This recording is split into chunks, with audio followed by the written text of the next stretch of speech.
ఆశ్వీజమాసం చిట్ట చివర వచ్చేటటువంటి అమావాస్య ఒక్కదానికే దీపావళి అమావాస్య అని ఒక ప్రత్యేకమైన పేరు. దీపావళి అంటే దీపముల వరుస అని.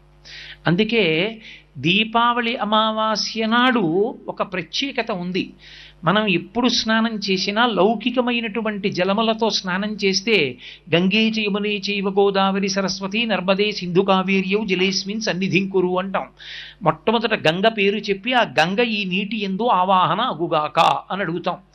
కానీ ఒక్క దీపావళి అమావాస్య తిథి నాడు మాత్రం ఎక్కడెక్కడ నీరున్నా గంగ ఆ నీటిలోకి ఆవాహన అవుతుంది.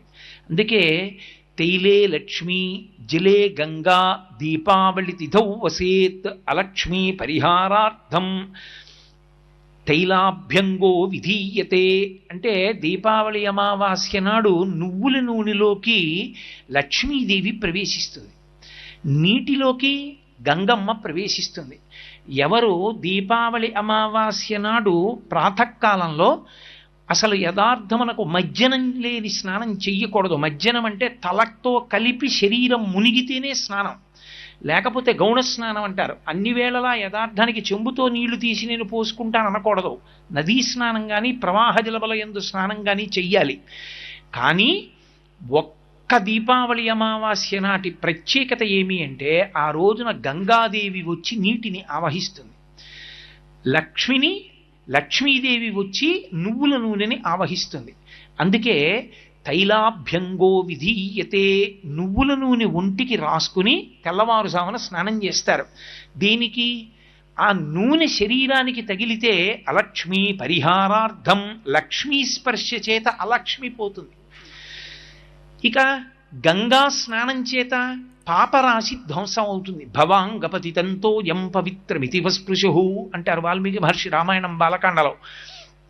పరమశివుని యొక్క శరీరమునకు తగిలింది కాబట్టి గంగకంత శక్తి వచ్చింది. ఆ గంగ ఒంటికి తగిలితే పాపములన్నీ నశిస్తాయి. అటువంటి గంగ మనం వెళ్ళి స్నానం చెయ్యవలసిన అవసరం లేకుండా గంగయే నీటిని ఆవహిస్తుంది దీపావళి అమావాస్య నాడు. అందుకని అభ్యంగనం చెయ్యాలంటే నూనెని ఒంటికి రాసుకుని తలమించి నీళ్లు పోసుకోవాలి. ఇక రెండవది, ఆ రోజున తప్పకుండా దీపావళి దీపముల వరుస పేరుస్తారు.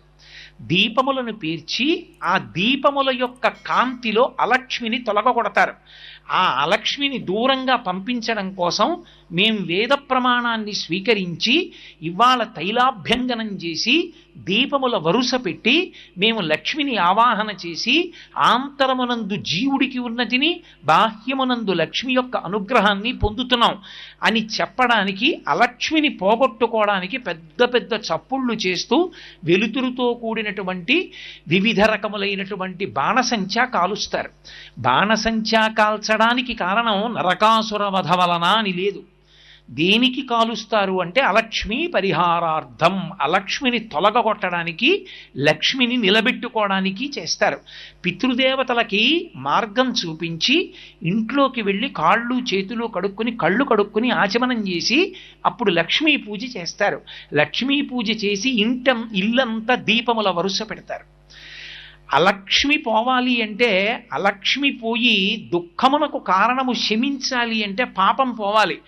పాపాన్ని పోగొట్టగలిగినటువంటి శక్తి అపమృత్యువుని పోగొట్టగలిగిన శక్తి. ఎందుకని యమదంస్త్ర బయటికి వచ్చింది ఆశ్వీజ కార్తీక మాసాల్లో.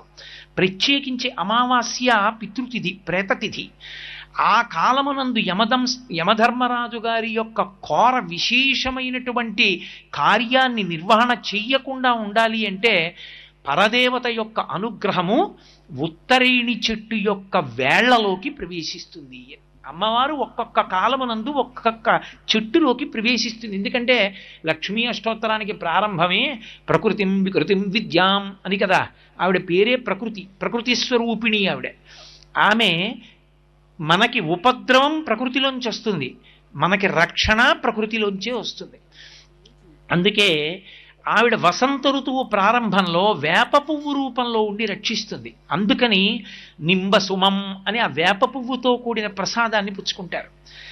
శారదా నవరాత్రుల దగ్గరికి వచ్చేటప్పటికి అమ్మవారి ఉపాసన చేసి దీపావళి అమావాస్య నాడు ఉదయం అపమృత్యు భయం లేకుండా ఉండడానికి ప్రమాదములు జరిగి శరీరం పడిపోకుండా ఉండడం కోసమని మట్టి పెళ్లలతో కూడుకున్నటువంటి ఉత్తరేణి చెట్టు తీసుకొస్తారు.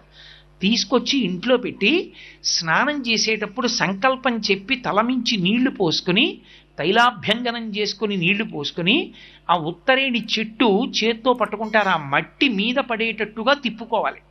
తిప్పుకుంటూ చెప్తారు, ఒక శ్లోకాన్ని మంత్రరూపంలో చెప్తారు. మంత్రరూపంలో చెప్తే కొంతమందికి అధికారం వస్తుంది, శ్లోక రూపంలో చెప్తే అందరూ దాన్ని అనుసంధానం చేసుకోవచ్చు. అందుకని ఒక శ్లోక రూపంలో మహర్షులు మనకు అందించారు దాన్ని. శీతలోష్ఠ సమాయుక్త సకంటక దళాన్విత హరపాపమపామార్గ భ్రామ్యమాణ పునఃపునః అంటారు. పునఃపునః అంటే మళ్ళీ మళ్ళీ తిప్పుకుంటున్నాను. అపామార్గ అంటే ఉత్తరేణి చెట్టు. శీతలోష్ఠ సమాయుక్త, నువ్వు మట్టి పెళ్లలతో కూడుకున్న దానివై ఉన్నావు. నిన్ను నేను నా చుట్టూ తిప్పుకుంటున్నాను. ఎందుకో తెలుసా? పరదేవతానుగ్రహము నీయందు ప్రవేశించి యమదంష్ట తగలకుండా దూరంగా తొలగతొయ్యగలదు. అందుకని నా ఒంటికి రక్ష పెట్టుకుంటున్నాను అమ్మవారి రూపంలో. అందుకని నా చుట్టూ నేను తిప్పుకుంటున్నాను. భ్రామ్యమాణ పునఃపునః. దేని కొరకు? ఏ చిన్న పాపమో అడ్డుపెట్టి నన్ను ప్రమాదంలో పడగొట్టకుండా పాపమును తీసి అపమృత్యువు నుంచి గట్టెక్కించడానికి నిన్ను తిప్పుకుంటున్నాను.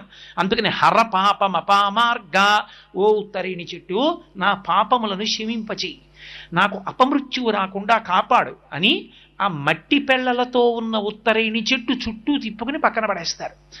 పడేసి స్నానం చేసి ఆ ఉత్తరేణి చెట్టు తీసుకెళ్ళి వీధిలో ఎక్కడో పడేస్తారు.